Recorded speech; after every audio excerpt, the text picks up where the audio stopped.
The views expressed by guests are their own and do not necessarily reflect the views of their organization. Welcome to the Enterprise Knowledge Cast, a look into the world of KM, information management, and data management, everything in between as well, brought to you by Enterprise Knowledge. I'm Zach Wahl, founder and CEO of Enterprise Knowledge, and today we're speaking with Dr. Paulette Hasier, Chief of Geography and Map Division at the Library of Congress. Thank you so much for being here, Paulette. You're welcome. So I always like to start off just by asking everybody for their own definition of knowledge management. I think it's one of those really broad terms. I'd love to hear how you define it. If you were at a cocktail party talking about KM and somebody said, "What's that?" Where do you go from there? Well, where I go from there is, I think it's just the definitive concept of data, information, and knowledge. I always loved that diagram. You go from data to information and knowledge. And so when I think about it as how you create that information, and then you go and use or share that information. And you may have to turn around and assess that information or repurpose that information. And then you basically retain the knowledge. So to just say it a little bit further is this could actually be about people or ideas. We think about such terms as succession planning, knowledge transfer, and then if you think about an agency side, you might hear a term called an institutional repository or a data bank of knowledge. So I think if you keep it rather broad, it can be about both the people and the institution and how you get that information all together, make it usable, and keep moving forward with it. Yeah, that's excellent. I really like that idea of keeping the definition broad. You mentioned data, information, knowledge, but even more than that, you talked about it in terms of not just being about information, but about people as well. So that expertise that exists within an organization, the tacit knowledge, the experiential knowledge that they've gathered. Paulette, how did you really get into the field, if I may? I mean, you've got this broad definition of it that transcends some of the traditional KM boundaries, and I love that. Where'd you start, and how'd you come to where you are now? So we don't have enough time for all that, but we'll try to condense that and make it as succinct as possible. A number of years ago, and I won't tell you how many, I decided that I needed a career change, and I went back to graduate school and got my master's degree, both in history and library science.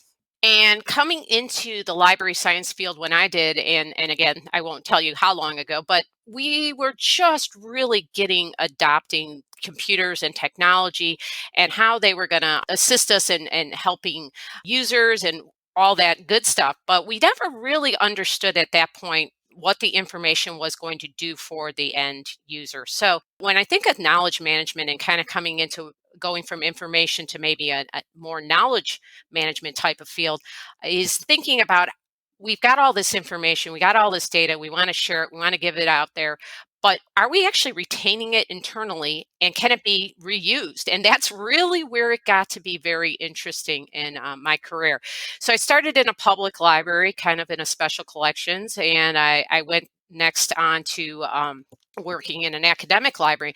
And the academic library was a little bit more technology savvy. So we're getting into the kind of that use of technology and how can technology aid in that whole idea of knowledge management.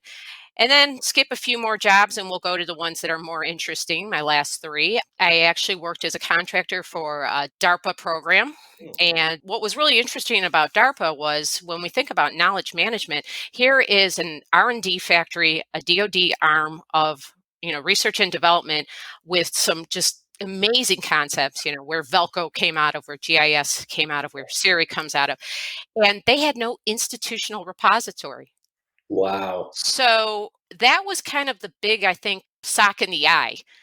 You've got this amazing, amazing agency that are doing some amazing work, and they really had no institutional repository. So when people came in and left and came in to work on maybe programs that had been worked on before, they had nowhere to go internally to get that information. So I think really where I get my knowledge management cred would probably be when we built the institutional repository at DARPA.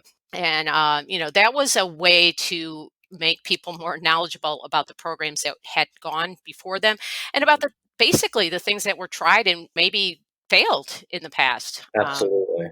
So after that, I went to the National Geospatial-Intelligence Agency, or also known as NGA. And NGA had a different kind of, I think, knowledge deficiency. I had mentioned a little bit about succession planning. And NGA, as most federal agencies have the same issue, is that you have people who work on projects and people who work on things for the agency. And after somewhere between 20 to 40 years, they retire. And John's not here anymore. And that's it. What did John do? Well, John's not here anymore.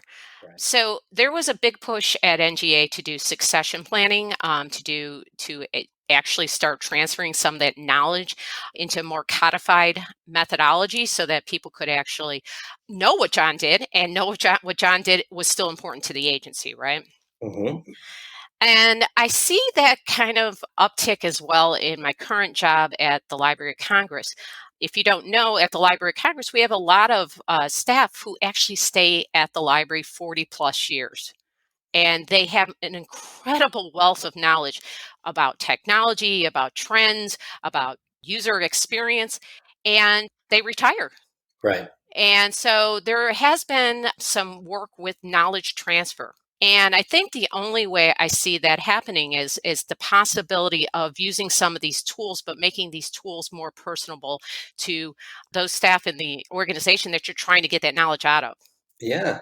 I'd love to go more deeply into this because it's something that comes up a lot. Everybody from CEOs on down always agree that knowledge retention is a great idea, that it can save time, it can save money, it can save an organization from making the same mistakes they've already made. But how do you do it? How do you encourage somebody who's been there for 40 years and has been successful in that time, but is ready to leave? How do you encourage them to share their knowledge? I think you have to make it personal. And I think that's where we lose it. I think sometimes we do get so tied up in tools and automation that we forget there's a person behind the information we're looking for.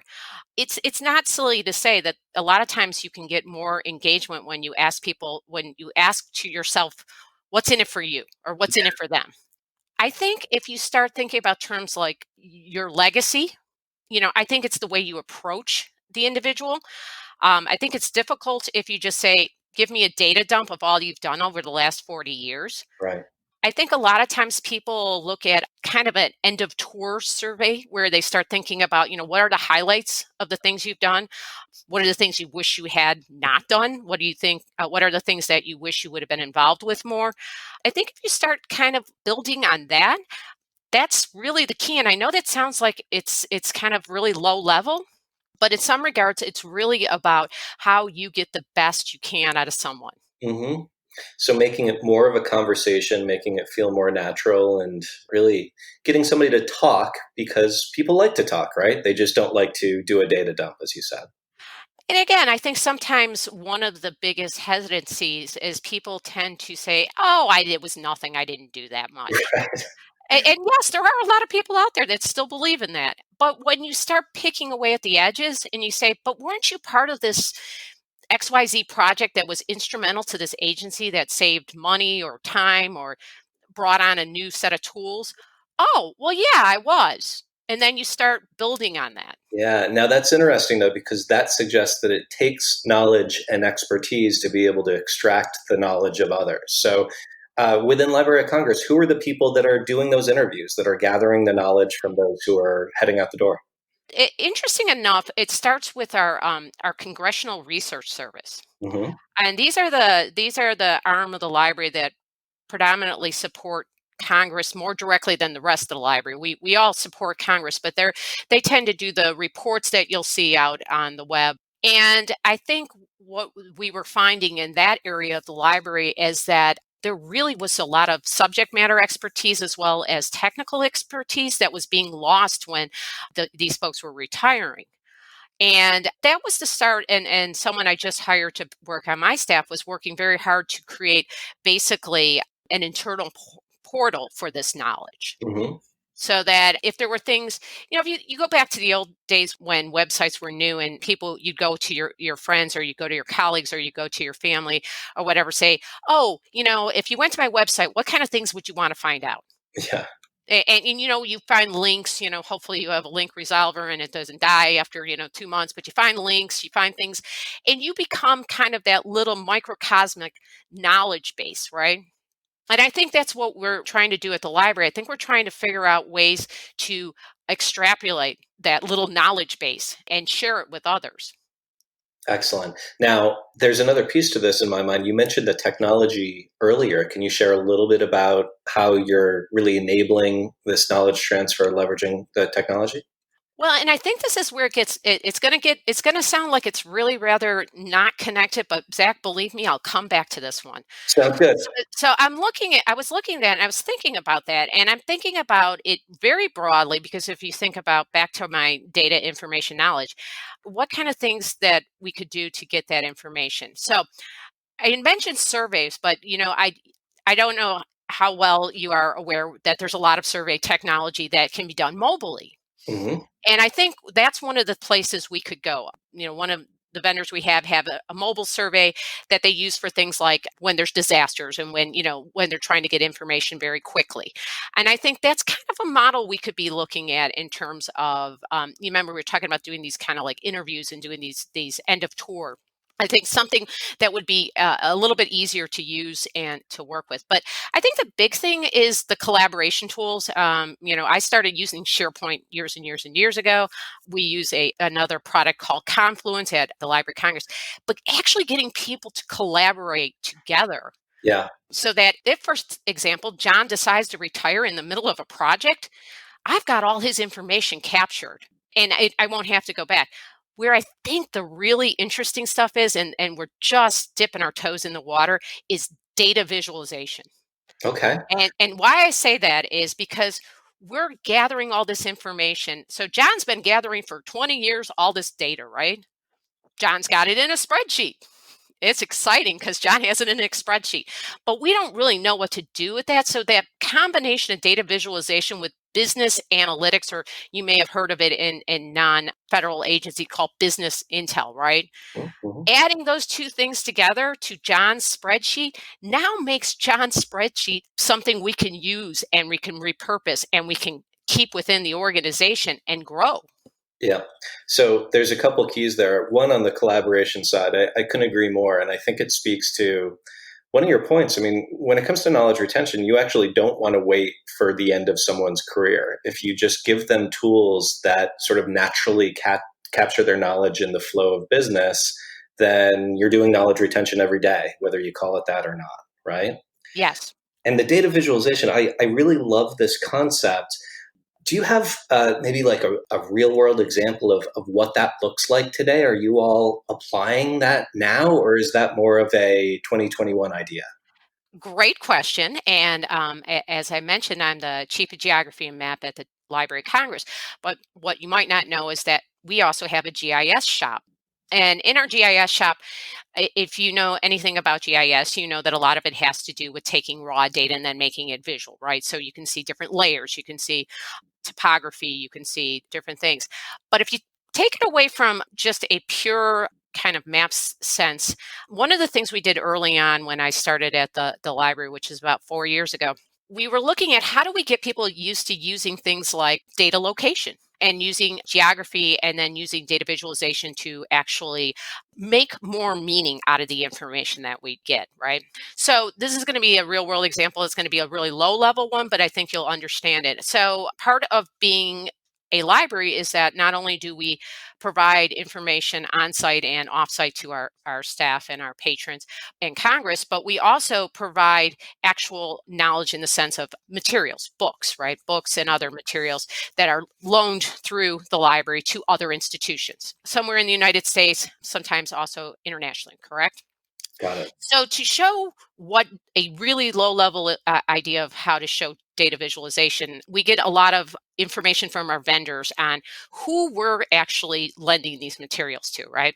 And not necessarily at a granular level, so we know it's John BQ, but at a level that we know John lives in Utah and John has borrowed 20 books from the Library of Congress. We don't need to know the titles. We just know that John is a user of our services, right?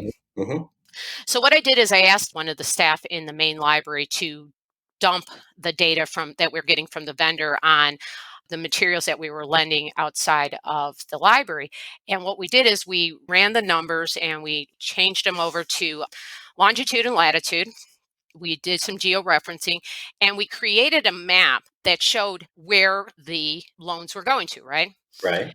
And why was this important? Because we could see where we weren't loaning items. We could see where there were clusters. We could see where there was maybe just one-offs.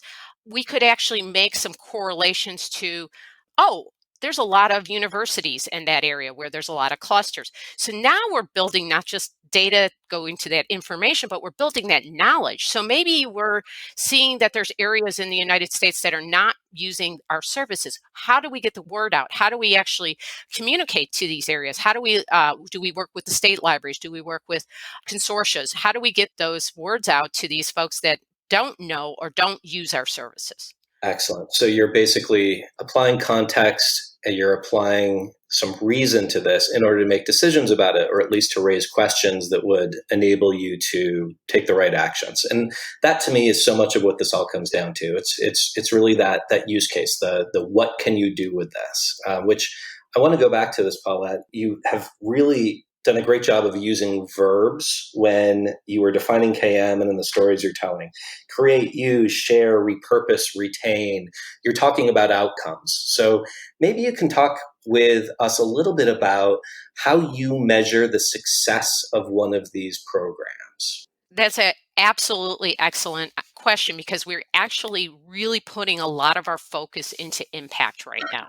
And I am currently chairing a user-centric data services team. Cool. So what we're doing right now is we're trying to understand, we've got a lot of measurements. And I think what the team is getting to get their heads wrapped around, I guess, for lack of a better word, is that what does that measurement mean? Mm-hmm. So we know we did incredibly a lot of business online this past 9 months. Mm-hmm. We just got a web analytics report, and it's a report that comes out of, we use Google Analytics, and we get a web analytics report. So we know that there were certain events that had a lot of peaks. We know that there were certain things that we did really well, right? Our Instagram accounts were more blogs, more people were looking at it. Okay, so that's pretty much the measurements, right? We can tell you that 20% more people accessed our blogs this year, right? But what's the impact? And that's the piece we're working on. And I think that's the piece that's so important to what you just asked is how do we measure success? Yeah. So if I go back to one of my former positions, one of the things that we were always looking to do was tie directly the user's information request to something they were doing and actually track it all the way through to the outcome, right? So we had a lot of scientists at DARPA, as you can imagine, and they would use a lot of the databases that, the commercial databases that we would buy.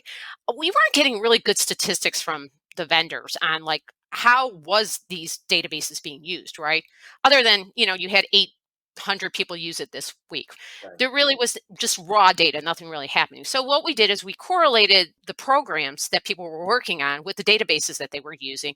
And we started doing a lot of this kind of getting out there and just going and meeting with these different groups and talking about these databases and saying, hey, we can say that these programs found these databases useful because here's the kind of scientific data that they included. And as we saw those programs being tied more to the information we were providing, we could actually kind of measure the success, right, of what we're doing. So if you think about it, sometimes people will look at it in terms of like article citations. How many times did they cite this article that used your data, right? Yeah. Same idea, except you're looking at it in a more internal. And the great thing is when people would ask for materials or things within their fields, we could actually support those requests up to our leadership by saying, yes, here's the proof that these folks are using it and their program has been successful and it's going to be transitioned to XYZ company. Excellent. For our listeners, I want to drive this point home because I think it's so critical. Go beyond basic analytics. Just saying that you've had X number of users or X number of clicks doesn't really tell you anything because you don't know if those people have actually completed their mission, have learned, have been able to act in the way that they were seeking to. But Paulette, what you just described is that beyond the analytics, the ability to really apply some level of measurement of efficacy or outcome so that you know, hey, we're doing this right, or no, maybe we need to shift. That's really, really useful. Thank you for that. So in our remaining time, I'd love for you to go a little bit broader with me and maybe just give some advice to those who are interested in getting into this big, broad field. Knowledge, information, data, we've covered a lot of it. Where should somebody start if they want to be you in 30 years?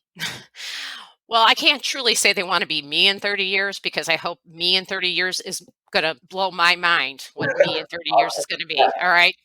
So I think to the point that you just made is when you were saying about looking beyond the analytics, we have to look beyond what the terminology is being used. Mhm. So, a lot of times we think of, especially in my field, if you think of the information professional field, or if you want, a librarian or whatever you want to call us, we get a lot of those stereotypes that we're wearing the buns, we got the glasses that are 3 inches thick. Mhm. But if you start breaking down those stereotypes and start thinking about what it takes to be a good knowledge manager, I'm thinking you're going to have some tech skills, right?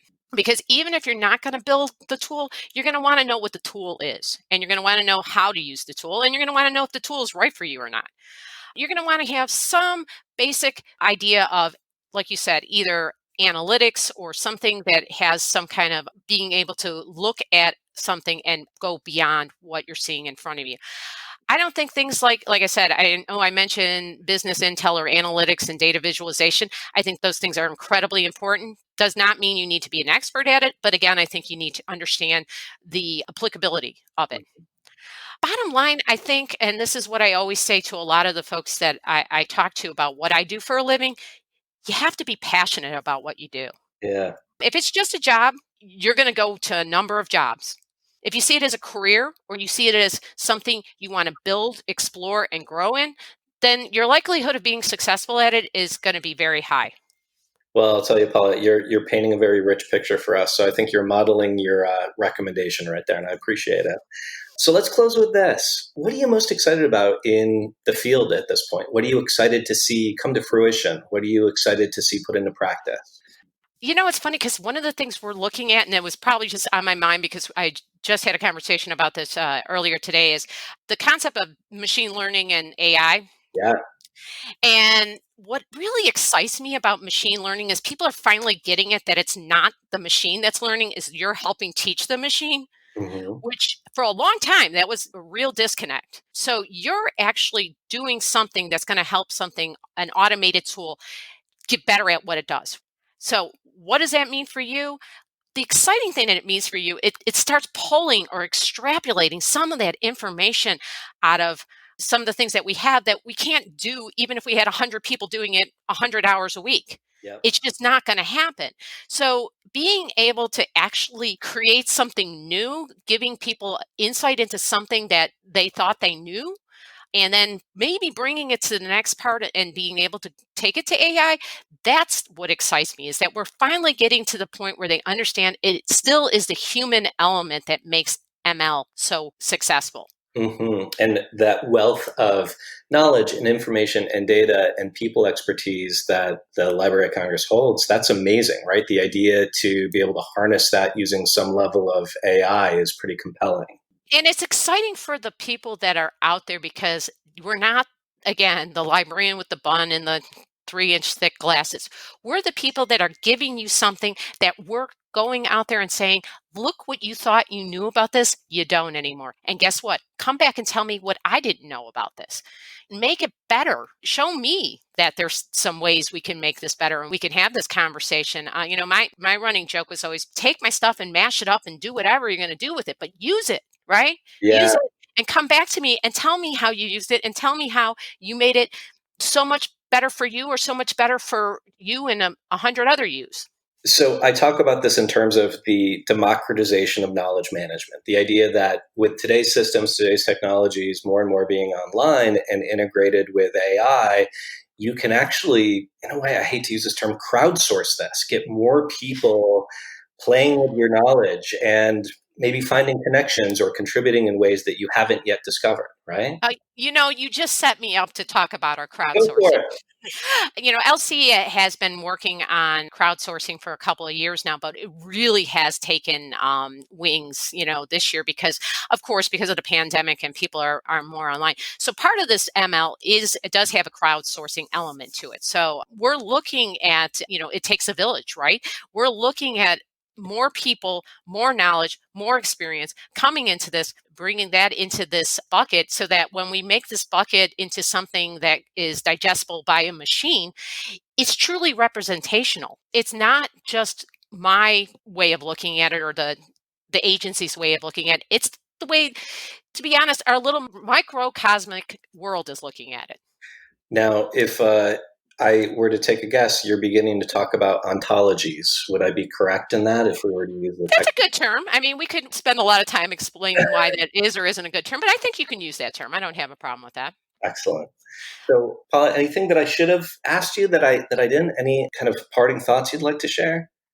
I think the only thing I can think of that maybe I didn't get asked directly was, what do you want to do with this knowledge once you have it? Mm-hmm. And I think that's the key to in getting buy-in and investing in the future of knowledge management is, what do you want to do with it? Lessons learned, things we can build on, relationships built, crowds, being heard, not just as a passive but an active part of the process. So I think that's really the maybe my ending point is that think about not only what you want to gather and how you want to inform people about what you've gathered, but think about what you want to do with it. So the impact, I think we go back to the impact, not just the output. So how do we make this something that will go beyond my 30 years, right? Fantastic. And that's what makes the field so real to so many, is by saying, this is what you can do with it. This is what the value is. This is as you said earlier, Paulette, this is what's in it for me or for our organization. Again, Dr. Paulette Hasier, thank you so much for joining us. Wonderful conversation. I feel like we could have talked for another hour. Really appreciate your time. Thank you for those listening to this episode of the Knowledge Cast. To check out more information on KM, data, and info, visit our website at enterprise-knowledge.com. Paulette, thanks again. Thank you.